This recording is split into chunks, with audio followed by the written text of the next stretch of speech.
There I was, on the bank of a turquoise river in the middle of the Panamanian jungle, watching a monkey swing from the trees. It was 3 p.m. on a Tuesday, business as usual. A few months earlier, I had quit my job as an executive editor at the Huffington Post to go on a solo Latin American adventure. While I was backpacking, a good friend of mine called me up to see if I'd be interested in coming down to his eco-village in Panama and opening up a media school. I jumped at the chance. I got on the first plane that I could. I was thrilled. And for my first few months in Panama, I was happier than I had ever been in my life. I was absolutely euphoric. I was staying up night after night, not sleeping, filling pages upon pages of my journals with ideas and action plans to change the world. I was drinking rum out of the inside of a passion fruit, and I was bathing in that turquoise river, and I was spending my nights sleeping underneath a palm leaf thatch hut roof. I was happier than I'd ever been. And that was a really big deal to me because I've struggled with major depression for pretty much my entire adult life. This isn't just regular run-of-the-mill depression. This is the kind of depression that knocks you over, puts you out in bed for days upon end, an endless voice in your head telling you you're never good enough, smart enough, interesting enough, that you'll never amount to anything.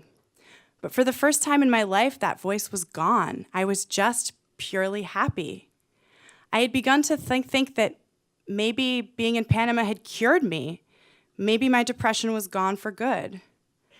So one day I took out my bottle of antidepressants and I looked at it and I thought, maybe I don't need you guys anymore. Taking the antidepressants had become a really big hassle. Friends and family would have to smuggle them down to Latin America for me because they didn't manufacture my brand down there. And the side effects were awful. I was tired and cranky and feeling really lethargic. So I thought it would be great if I didn't have to take these, and now that I'm cured, I don't need them. So I threw them in the garbage and they were gone. And for the first few weeks, I was happy as ever. The euphoria remained. And then slowly but surely, my depression started to creep back in. We have a saying we tell students in the jungle when things start to get tough. And that saying is to toughen the fuck up. We tell them to toughen the fuck up if they find a family of ants in their cereal bowl. We tell them to toughen the fuck up if they're too afraid to use a machete to hack banana leaves. We tell them to toughen the fuck up if it rains so much that they're stuck in their tents for an entire day. So when my depression came back, I took one look in the mirror and I said, Carly, you are gonna toughen the fuck up. I vowed not to tell anybody what I was feeling. I thought the less I thought about it, the less I would feel it. So I completely suppressed it, and that made it grow larger than ever. But still, I didn't tell anyone. I didn't tell anyone when I was walking on a cobblestone street and my shoe broke and I fell down and collapsed to the ground crying. I didn't tell anyone when I stayed in bed for an entire day, not talking to anyone or eating anything. I didn't tell anyone when I was cleaning the bathroom floor and I became so overwhelmed with the task that I curled up into a ball in the shower and just sat there for an hour. I was so alone and I was desperate for help, but I wasn't ready to ask for it. And so one day I was sitting in the jungle feeling worse than ever. The voice in my head has grown louder than ever, telling me I'm a total failure, telling me I don't deserve to be in Panama, telling me I might be better off dead, when I see a plastic bag billowing around in the wind.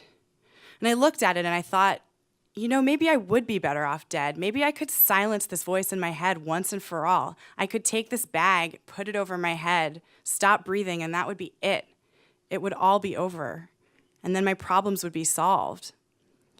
So I grabbed the bag, I ran into my tent, I sat down on the ground and I just looked at it. And I never had felt more alone in my life. I started to cry. I watched my tears fall into the bag, sort of plopping there one by one. And as I looked at the bag, that's when I realized it was time to ask for help. So I exited my tent, I found my first coworker I could find, and I said, I need to get on the first plane to the United States. I need to get out of here. I needed to be in a place where there were resources and tools to actually take care of me and to address my illness head on. And so we packed up everything I owned into my big hiking backpack and we swung it into the back of the truck and we drove the 4x4 up the long and bumpy journey up the mountain and out of the jungle.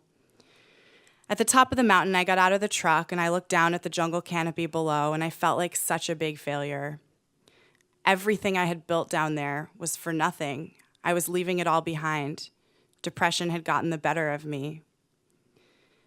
I went home, and I've been back in the United States for a little over a year now, and I did end up getting the help that I needed.